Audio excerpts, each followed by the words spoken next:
In today's video, I'm going to teach you how to use Xero Inventory.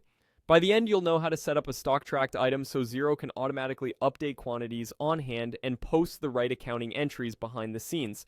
Start by heading to the Xero website and logging into your organization. Once you're on the dashboard, go to the sales area. From there, open products and services. This is your central list of items you buy and sell. It's also where you control whether an item is tracked as inventory or left as a simple non-stock item.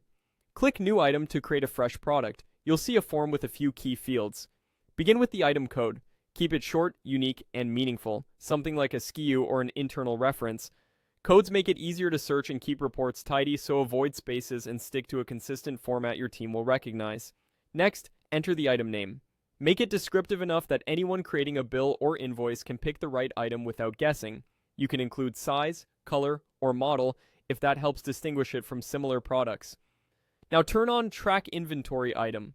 This is the switch that tells Xero to maintain quantities on hand, calculate average cost, and record postings to inventory and cost of goods sold automatically when you buy and sell the item.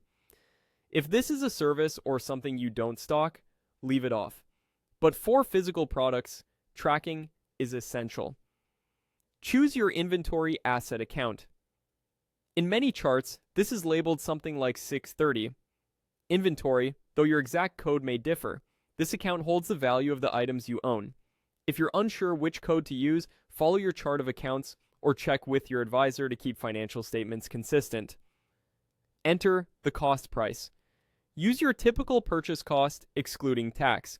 This helps Xero estimate costs on transactions and sets a baseline for average cost calculations as you receive stock. Select the cost of goods sold account. This is the expense account that will be debited when items are sold, reflecting the cost flowing out of inventory.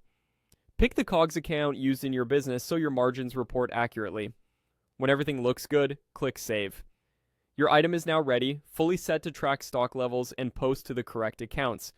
As a quick recap, log in, go to Sales, open Products and Services, create a new item, add a clear code and name, enable tracking, choose the inventory asset and COGS accounts, set the cost price, and save. That's all you need to start using Xero Inventory with confidence.